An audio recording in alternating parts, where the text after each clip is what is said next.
Hi hello నేను మీ Anusha. Welcome to baby and boys. First time చూసిన వాళ్ళైతే నా ఛానల్ని సబ్స్క్రైబ్ చేసుకోవడం మర్చిపోకండి. ఆల్రెడీ ఫాలో అవుతున్న వాళ్ళైతే లైక్ చేసి షేర్ చేసి కామెంట్ చేయండి. రీసెంట్గా మేము లక్నవరం చెరువు చూసి విజిట్ చేసిన వీడియో నేను పోస్ట్ చేయడం జరిగిందని దాని కంటిన్యూషన్ లాగానే పెడుతున్నాను ఈ వీడియోను. సో నెక్స్ట్ అయితే మేము ఇలా అన్నీ అయిపోయేసరికి మధ్యాహ్నం అయిపోయింది. లంచ్ టైం అవ్వడం, మేము అప్పుడే ఇలా లక్నవరం దిగగానే మాకైతే కాళేశ్వరి హోటల్ కనపడింది.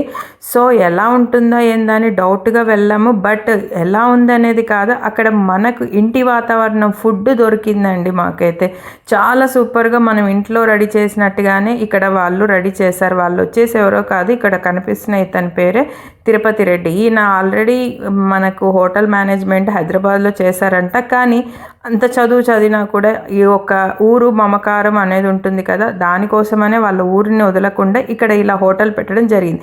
సో మేమైతే ఫస్ట్ అన్నీ కవర్ చేయలేకపోయాను, ఎందుకంటే ఎలా ఉంటుందో అని డౌట్తో. బట్ నేను తిన్నాక చూడండి, చాలా రకాలుగా మంచిగా ఉంది ఫుడ్. టమాటా పచ్చడి, పప్పు, ఆలు వంకాయ కర్రీ, ఈ సాంబార్, అలా అన్ని రకాలుగా చేశారు వాళ్ళు. ఒకవేళ అయిపోతుందంటే ఇమీడియట్గా చేస్తూనే ఉన్నారండి. వెజ్జే కాదు, నాన్ వెజ్ కూడా సూపర్గా చేస్తారట. మేమైతే ట్రై చేయలేదు, వెజ్జే మాకు చాలా బాగా నచ్చేసింది. సో నేను ఎందుకు ఇది పోస్ట్ చేస్తున్నానంటే, తిరుపతి రెడ్డి గారు చేసింది నాకు చాలా బాగా నచ్చింది. యాస్ట్రీస్గా నేను ఇంట్లో ప్రిపేర్ చేసినట్టుగానే అనిపించింది. సో మీరు ఎప్పుడన్నా లక్నవరం వెళ్తే తిప్పలు పడకుండా ఇలా మంచిగా ఫుడ్ తినాలని ఇలా పోస్ట్ చేయడం జరుగుతుంది. నెక్స్ట్ అయితే మేము ఇంకా ఇలా తినేసి బయలుదేరామండి. ఎక్కడికో కాదు, మేడారం ఒక సమ్మక్క సారక్క దర్శనానికి వెళ్ళిపోతున్నాం. 3 days బిఫోర్ వెళ్తేనే ఇంత ట్రాఫిక్గా ఉందండి, ఫుల్గా ఉంది. ఈ జాతర, మేడారం జాతర 4 days ఉంటుంది. సో మేము అందుకని ముందే వెళ్ళడం జరిగింది. చాలా రోజుల నుంచి అనుకుంటూ ఉన్నాం ఇప్పుడు వెళ్ళడం. సో వెళ్ళగానే మాకైతే ట్రాఫిక్కి దూరంగానే పార్కింగ్ అనడం జరిస్తారు. తర్వాత మనకు టెంపుల్ వరకు వెహికల్స్ వెళ్ళవు. సో ఆటోలోనే వెళ్ళడం జరుగుతుంది. మాకు అప్పుడు నేను కలిపేసి 200 లాగా తీసుకోవడం జరిగింది. సో మేమైతే ఇది ములుగు జిల్లాలో తాండవాయి మండలంలో మేడారం అనే గ్రామంలో ఈ మేడారం జాతరనే వరల్డ్ బిగ్గెస్ట్ పండుగగా చేస్తూ ఉంటారు. అయితే 1940 వరకు చిలకలగుట్టలో గిరిజనుల ప్రాంతం వాళ్ళే చేసుకునేవాళ్ళు. కానీ ఆ తర్వాత నుంచి 1940 నుంచి రాష్ట్ర వ్యాప్తంగా ఈ పండుగను పెద్ద పండుగ చేయడం జరిగింది.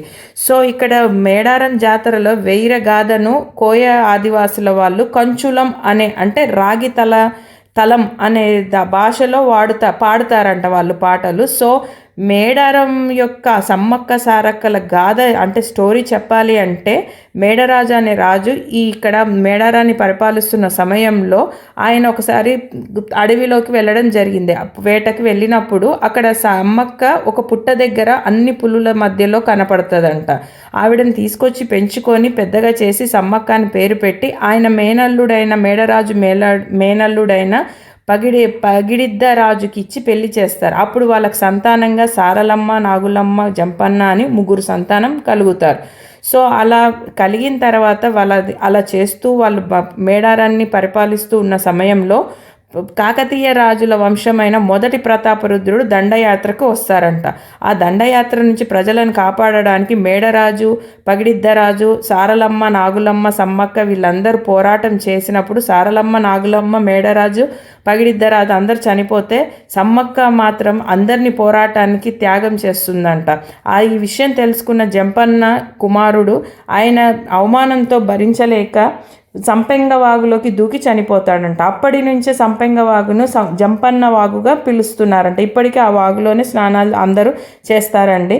సో నెక్స్ట్ అయితే సమ్మక్క అయితే పోరాటాన్ని చేసి అలాగే ఆ గాయాలతో రక్తపు మడుగులో అలాగే వెళ్ళిపోయి చిలకల గుట్టలో వెళ్ళిపోయి ఒక పుట్ట దగ్గర మాయమైపోతుందంట, అదృష్టమైపోతుందంట. అక్కడ ఒక కుంకుమ భరిణిలాగా కనపడుతుందంట.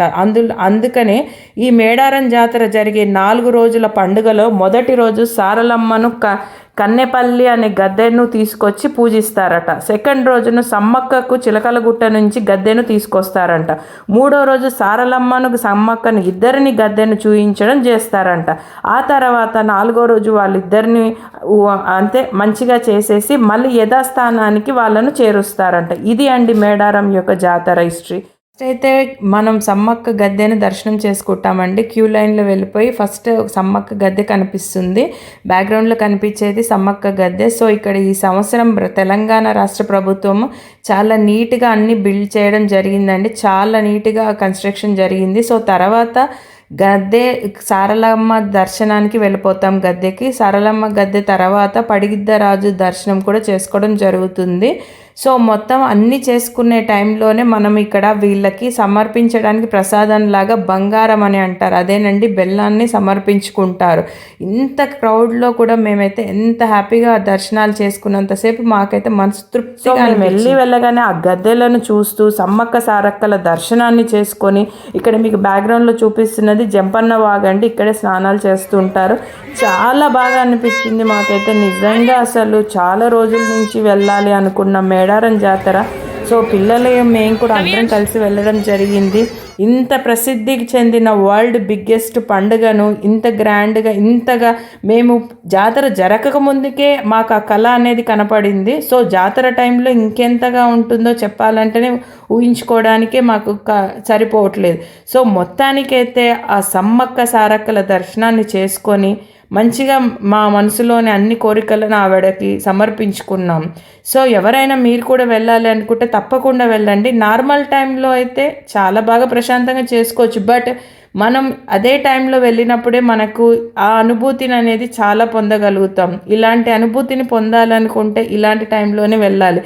మనకు 4 days జరిగే ఈ జాతరలో పాల్గొనాలి అనుకుంటే తప్పకుండా ఈ వీడియోని చూసి కొన్ని డీటెయిల్స్ తెలుసుకొని తప్పకుండా మీరు వెళ్ళండి. Thank you. అంతవరకు సెలవు. Bye bye.